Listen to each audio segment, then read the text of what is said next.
Well, hello, everybody, and welcome to a special edition of Analytics Are for the Nerds, as I'm here at noon on week 16 with all my lineups ready to all my lineups are in. I had some time. I started getting some sit-em questions on X, and I said, let me go live and see if we can't answer any more questions. So we'll see how this goes. I'll go over the games. If people want to jump into the comments section and ask their questions, we'll try to do that. And let's go.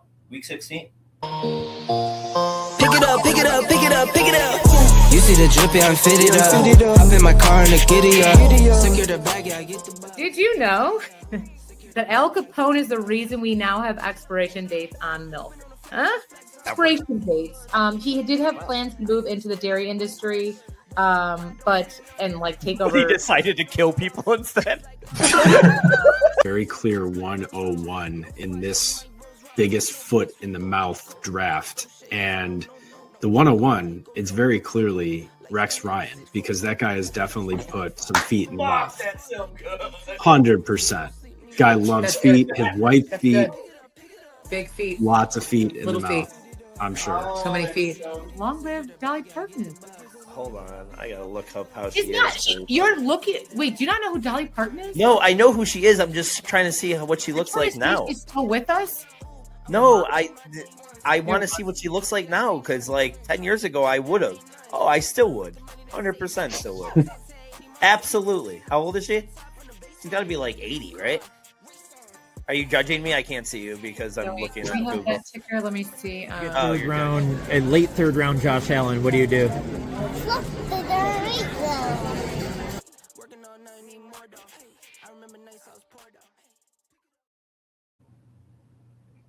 Well, hello to those joining in.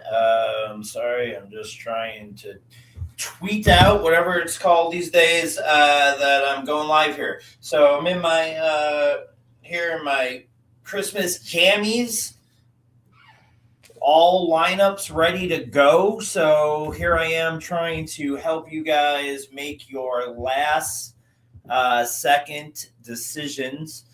Some people were reaching out to me on X with their start sit-ems. So I'm here to try to maybe do some last second stuff there, help you guys with your decisions. I'll kind of go through the games here quickly to get us out of here with my thoughts on each and every game as I kill some time in between questions. I'll start with the ones that I did get online here. There was a few. One was looking for two flex plays here and a half PPR between A.D. Mitchell, Butte, Trey Tucker, Josh Downs, DK, not Metcalf, DK from the Titans, Pat Bryant, Josh Palmer, Hollywood Brown, Mac Hollins, Leggett, Juwan Johnson, and Knox. So he throws his whole roster at me. I did go Mitchell and Hollywood there. And I told him that DK would be my third. DK would be, I would probably put DK in over Hollywood if I was looking for more ceiling there as an underdog, or felt like I was an underdog. We got a 3-game head start here. So you should have a good feeling of how you're feeling as a favorite or underdog, and can make that call. Make your close calls based off of that. I always try to be realistic of where I stand and what I need. I think there's always an obvious ceiling and floor play when you're trying to choose between two players. Most of the times you can go that. He did then mention that he had Drake May at quarterback, so Butte might have helped that ceiling. So I agreed there. So I went A.D. Mitchell and Butte. I'm not ecstatic about him today. As I like Ravens in that game, and I actually think the Ravens defense might show up a little bit.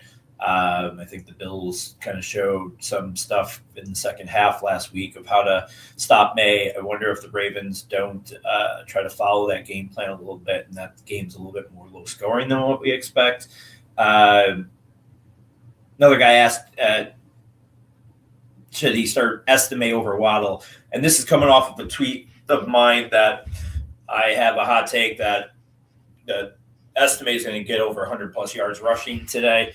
I really like him to be the guy between him and Evan Hall to really, at least on the ground, have the most effect for the Saints. And I actually, against that Jets defense, expect that to be pretty big. So, but Waddle and that whole game, another thing I tweeted out this morning is I just love all the skill players from that game, from Miami and the Bengals. Like, I think Ewers is going to still be able to provide enough for, I think Achane has a monster game. Waller, the Bengals are horrible against the tight end. So I expect Waller to have a huge game. So what does that leave over for Waddle? I still think that we can see him have a great game. I'm going to go Estime there. If it was a PPR league, I might get to Waddle, but I just really, I want to play Estime in every spot. And some of the guys I'll probably go over at some point. Some of my decisions I had to make, some of the guys I started Estime over, I'd probably get mocked about. Another question was Adonai over or Estime PPR for flex.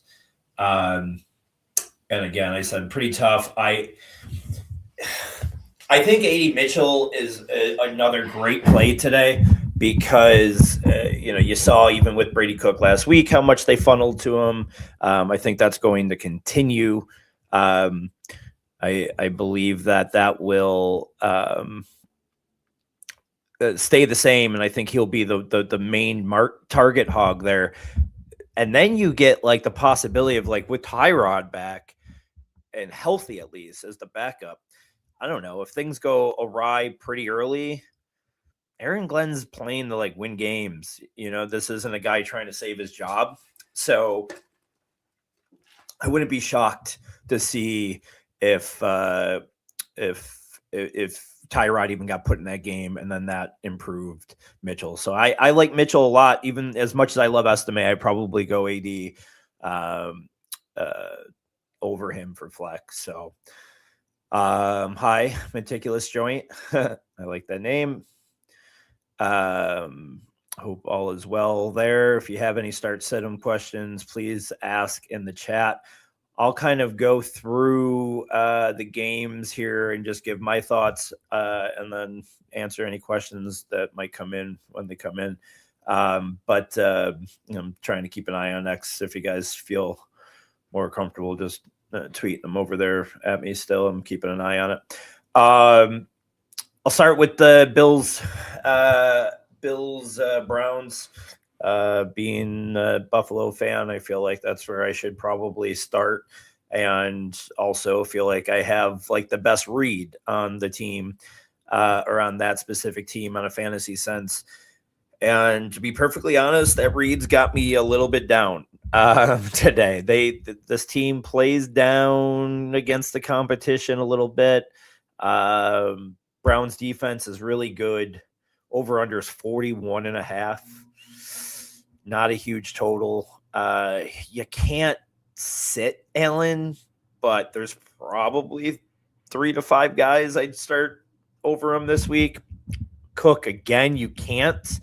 And I do think that's the main focus. They sat Keon Coleman's inactive along with Gabe Davis, so they only are playing 5 wide receivers. One of those wide receivers is Mecole Hardman. So how much, he's not going to get many snaps. By the way, maybe a little bit of a sprinkle if I was a betting man on Mecole Hardman first touchdown between him being the punt returner and somebody that they are trying to see could stretch the field a little bit. Might go early and often there to try to take a deep shot. So I like that a little bit. But I think Brandon Cooks might get a decent amount of targets today to see what they really, since he's been over, really haven't been able to see or give him a lot of targets and see what they really have in him right now at his age and where he joined. So that might be something that is worth a play, maybe in DFS or something like that. You're not starting him in most lineups. Shakir, I'd be sitting. I'd be leery of Shakir for sure. I don't just he hasn't been great. Now in this lineup where there's not a lot of wide receivers. The running game might not get going because of how good Cleveland is against it. Do they start throwing those small screens to Shakir to try to get yards that way? I can see that being his way to points, but it'd be hard to start him with any confidence. I'm not starting anybody on the Browns. The Fannon's the guy I love, but the Bills are the best team in the league against tight end when it comes to fantasy points and allowing anything from the tight end position. Honestly, if you go back and look at their stats, I'm not going to pull it up right now, but it's pretty impressive looking at the guys that they've played and how they've shut them down. So even Fannon's a no. Sure, Sanders showed who he was last week. One thing with this really bad defense and, the like, talent-wise and injuries that they've had, they do just always scheme well and always look like a competent defense. And I think McDermott's going to see what they did last week and I'd be shocked if Cleveland scored more than 10 points. So that's that. Let's go on to the next game. Jets Saints. We talked about a lot about this game already here in the first 10 minutes. Like just Estime, Olave.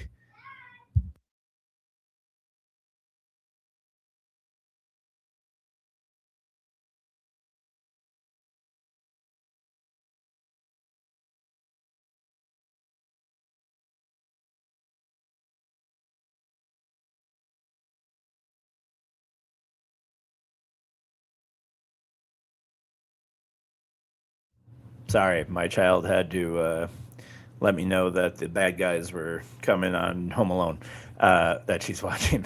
Yeah,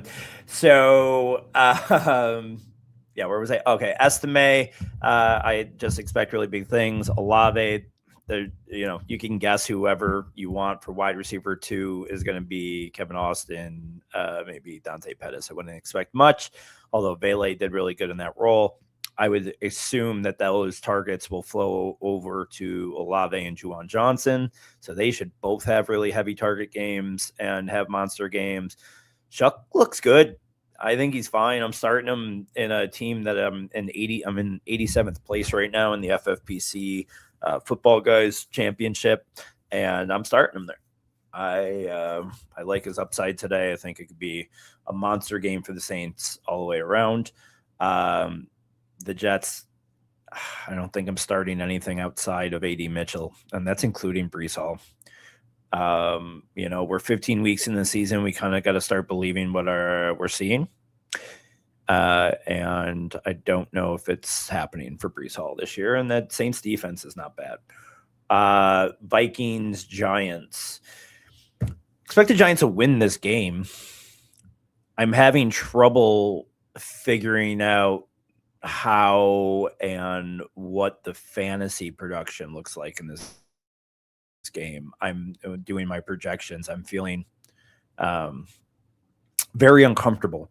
Don't love any of the runners on either side. I've seen a lot of people I respect very high on Aaron Jones in this game. If I want to say the Giants are going to win this game, maybe that becomes true because they're playing from behind in a negative game script, and he's getting some catches. I just don't know if I want to buy into that. I like the idea of Jefferson finally having a game, but we've heard that a few times. My thing is on it and it's not even a football take. It's just a world life take. It just would be fitting for week 16. Anybody that still was hanging on to him and starting him finally got paid off for it. On the other side, Theo Johnson, Dart, got to start Wandale. I had a spot where I felt like an underdog, where I had a choice between Slayton and I have 7,000 leagues. Let me see if I can find it quick enough, because this one was interesting for me, because I definitely feel like an underdog. Let's see. I think I know which one it is. If it's not the first one I look for, I won't look seventh time. This is it. So it's basically Slayton for. Oh yeah, what am I thinking? Slayton or Tracy, but I got to go Tracy there. And Tracy could get a receiving touchdown from Dart too, so I don't hate that. But I don't hate Slayton, especially paired with Dart and anything that you need to come back from. I like that for sure. Bucks Panthers, man, I think this is gonna be a great game, and it's really about being right on who's going to score the points. I think it's going to be kind of back and forth, more offensive than over. Under started 47.5, came down to 44.5, so I don't love that the money's on the under. I wonder if that's one of those traps. I can easily see this being a 70-point game, and this is going against everything that I hate betting against, because the public was on the over. It came down 3 points. Like, this screams low scoring game. If you want to play, trends and against the public, I just wonder if this is one of those freak games that just kind of bucks all those type of rules. It's just trying to figure out which guys are going to be productive outside the running backs.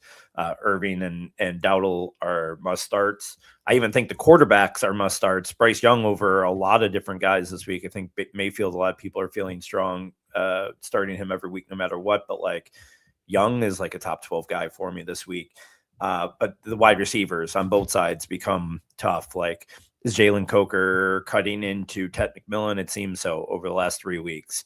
Is this the one game every 2 months that Xavier Legette goes off? And then on the Tampa Bay side, you got 1 through 4. I mean, I got so much Jalen McMillan in DFS this week because he's obviously going to be low owned and he's cheap as the number 4 guy there. But like, is he as good as the top guy there right now?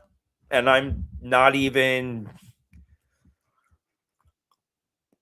being, I can't say facetious.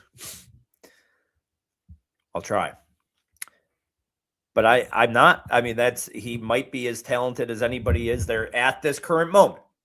Evans at his age, Godwin off the 2 injuries. Igbuka, which Igbuka do we have? Is it the guy that we saw the first 4 weeks of the season, or the guy that we've seen 10 weeks of since?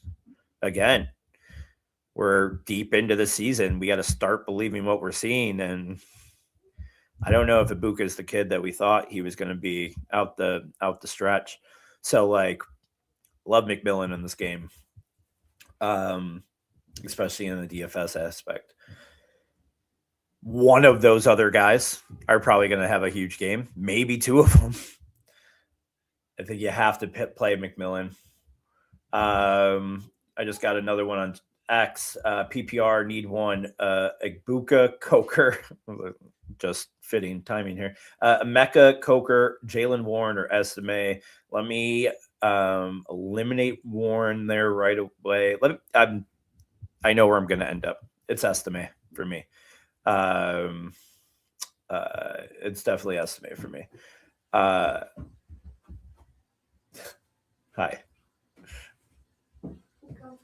Okay. So yeah, it's Estime. Again, the uncertainty of Mecca and Coker in this game, although I think it could be a high scoring one, like I just said. I think I'm going to go Estime just because of how good I feel about him this week. All right. So let's go Chiefs Titans now. Chiefs Titans. I really like one of the hot takes I tweeted out this morning was that Kelsey has a big game. Like, we are leaning toward, or we're getting towards the retirement, possibly, right? Like, this is, we've heard different things, but I don't know. Just in case, I feel like it's one of those things. They're going to start getting him his flowers a little bit more. Rice is out. Backup quarterback funneling through the tight end is a common thing. That's usually a type of play I'm looking for, regardless of the names. And so I like Kelsey a lot. I think Hollywood Brown's a great floor play today. 5 for 55. Does he get in the end zone? You know, the Titans, I just can't. I can't believe Tony Pollard. Not against a defense either. And I'm not going to take 2 weeks. This could be the Tajay Spears week. And guess what? I'm not going to play it. I'm not playing the backfield in almost any chance that I get. I don't want to guess wrong. And I also don't have a lot of confidence that either of them are going to hit a high ceiling against that defense. So Tony Pollard, 4 touchdown game incoming. Play it, bet it. Just take it to the bank because I said that on live air. The Titans DK I mentioned earlier is probably the highest ceiling guy in this game. The tight ends are even tough. They're going to throw to both of them. Outside of a tight end premium league, I don't know if I'm playing either of them. I probably play Helm if I had to make a choice where I needed some high upside. So, yeah, that's an ugly game. Over under 37.5. Like, woof. Sorry.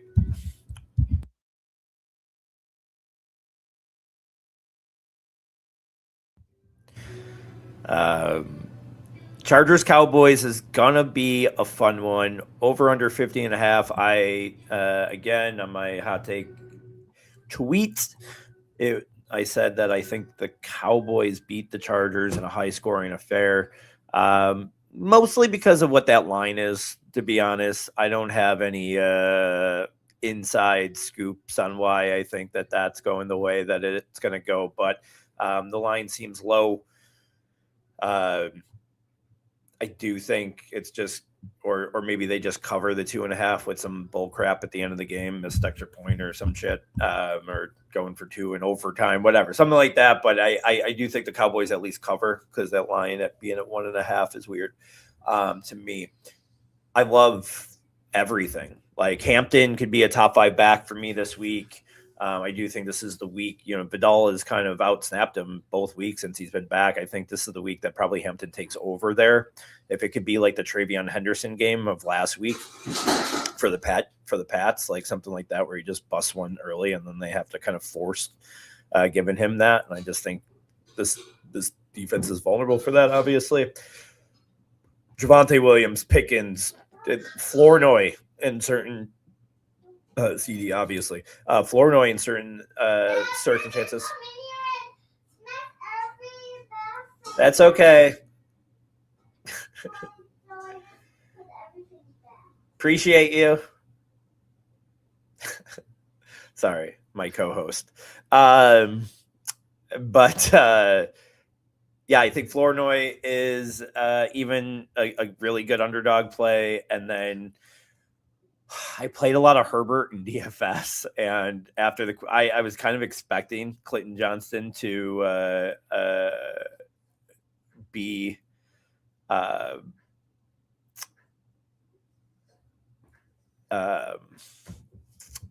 inactive. Sorry, and when he got active, I went in and switched him into some of those lineups. Took Keenan Allen out a little on a couple of them. I had Trey Harris in a couple ones as like a really high upside guy. I took him out of that. I just think that ends. I know what I just said about McMillan in Tampa, but I don't love the Trey Harris thing as much anymore. I'm off of McConkey. Even as much as I've played Herbert today, it was all Allen, Gadsden, and Johnston, and I think I only put one lineup in with McConkey just so I didn't miss out on a big game, but I don't feel great about it. I really don't. So, but he's probably like the only one, and it's just of how they've used him. I don't think Ladd McConkey is the player that we thought he was last year, but yeah. Bengals, Dolphins, another one that I just love everybody. Like Achane, top two back, him and Bijan, I think are tied for 1A, 1B this week. And then Chase Brown, another monster, top 10 guy. We talked about Waller. I like Waddle a lot, even though, I think it's hard to, even with the Bengals' crappy defense, it's hard to believe that Quinn Ewers can provide 3 monster games in fantasy, and I like the other 2 more, but it is the Bengals. And then, Chase and Higgins, I expect to have monster games as well. Gesicki, revenge game in Miami. I like that. Falcons, Cardinals. This is the one that I feel a little weird about. I wonder this, with Drake London coming back and Marv coming back and, the over-under kind of jumping a couple points here to 48.5. I wonder if this isn't kind of the stinker. I think Bijan, like I just stated with Achane, that I think he's one of the top 2 running backs this week. But I wonder if everything else kind of disappoints. Pitts, for sure. With London back and, off the huge game, he's going to really hurt some people that advanced in tournaments last week. And then I just think he goes back down to Pitts this week. And then, I don't know if I know what Michael Wilson's done. And I know what he did in the game, the one game that they were playing together with him. But, I don't know. I don't know if I'm doing if I'm starting Michael Wilson with high confidence. I'm definitely not starting Marv with high confidence. And even McBride feels like he shouldn't be tight end 1 with some of the great spots for tight ends this week. You're starting him, but I don't know, in DFS, I'm not paying up for him, I don't think, this week. I don't know. I have a weird feeling about that game that it could be a very low scoring, kind of tough battle. That Atlanta defense is really good. People don't give it enough credit. I don't know if that's we'll see. I'll come back to this and either share this later or erase it immediately that I said that out loud when it's 72-65. Jags Broncos is going to be a low scoring game. I think that one I have Jags winning in Denver in a more defensive battle than what we expect. Again, I wouldn't be super excited to start a lot of guys in this league or in this game. Even ETN after the monster game and no Tootin. He's still closer to a lower end RB2 for me this week. Sutton, Myers, not really BTJ, not playing the guessing game on the other Broncos guys. I kind of like Pat Bryant as an upside play, but I don't know if you could justify it. I love a good revenge game, as I've mentioned a couple times. Engram, maybe, if you're really desperate at tight end. I don't see a lot of upside there. Over-under is still a little healthy at 46.5. I think this is going to be a little bit more of a defensive game, 21-17 or something. I say Jags win, and if you don't follow me or the show, you know that I have the Jags getting the number 1 seed in the AFC. So this will be obviously the most important game for that. Steelers Lions. I think this is the best statistical fantasy game. Jelena, you gotta keep it down, okay? All right. I think this is Aaron Rodgers' best statistical game today. And that might be because of negative game script, or they're going to be throwing and expect them to be behind. Lions don't really take the foot off the gas ever, so I expect the Steelers to be playing from behind most of the game. Over under 52.5. I think he throws a bunch, so I expect this to be the best game for Rodgers. I'm obviously smashing all the Lions star guys, Goff, St. Brown, Jameson Williams, and Gibbs. Not so much Montgomery, but he could work himself into 2 touchdowns from the 2, so I think Montgomery is kind of more of a floor play because he'll get you your 6 or 7, and I guess he does have enough of a ceiling the way he eats up some touchdowns sometimes. I just don't love him here. Raiders, Texans, man. Will the Raiders score over 3.5 points? I don't think so. I do love Bowers still. Again, just they have to focus on it one day, right? Like Genti, I think, has a rough game. But besides that, I think Nico is definitely worth the start. Woody Marks is even a little bit scary off the injury. Chubb back. Jaron Johnson looked good. I wonder if he gets in the mix a little bit. I wouldn't be starting Woody Marks with tons of confidence. And then, that's it. Then Ravens, Patriots, real quick. I'll end on.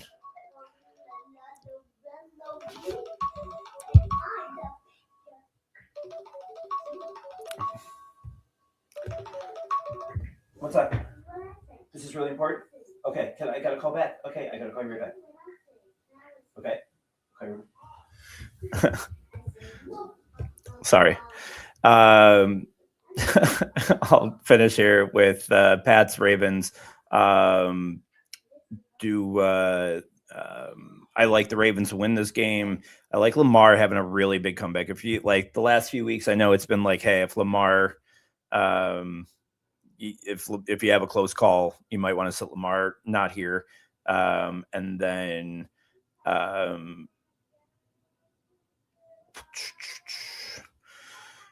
Henderson. I even like Stevenson in this game. I do think that they try to run the ball. I don't love the Pats wide receivers.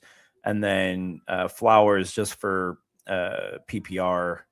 Love that. And I do expect Henry to have a monster game today too. And then Niners, Colts, Juwan Jennings, Kittle.